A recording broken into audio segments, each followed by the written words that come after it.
जिनके पुण्य गान त्रेता से लेकर आज तक हो रहा है, ऐसी महान विभूति हमारे आपके बीच में उपस्थित है। बड़ा ही सुंदर शोभा।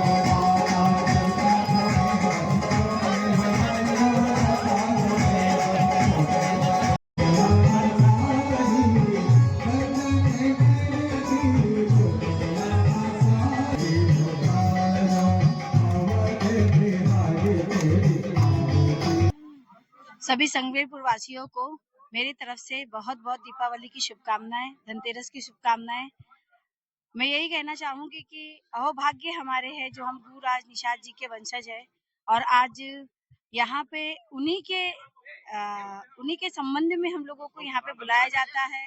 और यहाँ जो 3 दिवसीय श्री राम सेवा समिति द्वारा जो इतना बड़ा कार्यक्रम होता है उसमें आके हम लोग जो दीप प्रज्वलित करते हैं और दीप उत्सव मनाते हैं, इसके लिए मन में बहुत हर्षित होता है। इसको शब्दों में बयान नहीं कर सकते हैं। और सभी क्षेत्रवासियों को मैं अपने तरफ से बहुत बहुत दीपावली की शुभकामनाएं देती हूँ। धन्यवाद। मैं रीता निषाद, निषाद राज गुरुवंश की कुलवधु हूँ। जय श्री राम। जय श्री राम। दरअसल सबसे महत्वपूर्ण बात यह है कि श्री राम सेवा समिति पिछले 5 वर्षों से आज ये 6ठा वर्ष है। लाखों की तादाद में हर वर्ष जो है दीप दान करती है। पिछली बार मैं अयोध्या में था, नहीं पहुंच पाया और इस बात से मुझे दुख हुआ, लेकिन उससे पहले भी अयोध्या में था मैं और पिछली बार आया भी था, इस बार भी आया हूँ और बहुत ही अच्छा लग रहा है। समझिए आप कि हमारे ख्याल से पूरे प्रयागराज में ऐसा दीप उत्सव कहीं भी नहीं मनाया जाता होगा। और मेन दीप उत्सव मनाने का महत्व क्या है, आप लोग भी अच्छे से जानते हैं कि दीपावली हम क्यों मनाते हैं। भगवान राम जो है,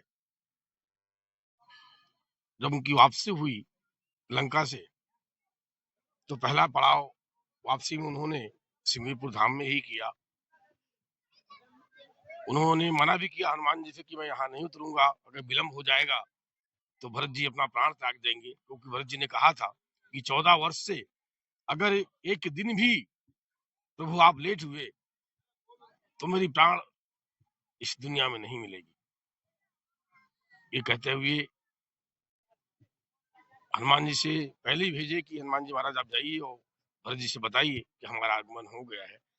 तो उसी उत्साह में पूरी दुनिया में या पूरे विश्व में दीप उत्सव जो मनाया जाता है, उसका मेन उद्देश्य प्रभु राम को विजय प्राप्त होने के बाद जब वो प्रयाग में आए सिंगीपुर धाम में, तो पहला दीप उत्सव यहीं से मनाया गया। आज ये पूरी दुनिया में मनाया जा रहा है और इसके लिए सबसे बड़ी बात ये रही कि श्री राम सेवा समिति के अध्यक्ष हमारे संजय भैया, अरुण द्विवेदी जी और भी जितने हमारे पदाधिकारी गण हैं, बहुत ही अच्छे से कार्य कर रहे हैं।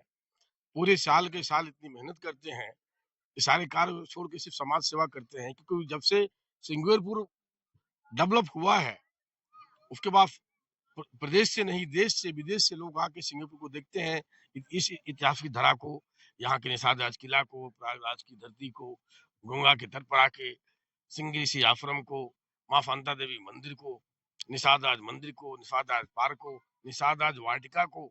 एक आपने देखा होगा बहुत ही सुंदर वाटिका, आप लोगों के सहयोग से निषाद वाटिका एक बना हुआ है, जिसमें दुनिया के सारे वृक्ष हैं। उसमें कोई ऐसा फल नहीं होगा जो उसमें ना हो और उसका रख रखाव हमारे अनुज छोटे भाई कमलेश निषाद है, उनकी मिसेज, उनकी बेटे कमलेश, खुद ही सारे बच्चे परिवार, सारे लोग वहां लगे रहते हैं और आज इतना फल फूल दे रहा है वो कि मतलब मन इतना प्रफुल्लित होता है कि लगता है कि वाकई में जो है कि अगर आप अच्छे फल या अच्छे बीज आप लगाएंगे तो अच्छे फल ही देंगे। तो मैं श्री राम सेवा समिति से विनम्र निवेदन करना चाहूंगा, आप अपना ऐसे उत्साह हर साल मनाते रहिए। यथाशक्ति जो भी मुझसे सहयोग होगा मैं करता रहूंगा और किसी भी चीज में कभी पीछे नहीं हटूंगा। कि प्रभु ने जब तक प्राण दिया है मुझे, मैं सिंगवेरपुर के लिए तन मन धन तीनों चीज से तन मन धन तीनों चीजों से लगा रहूंगा।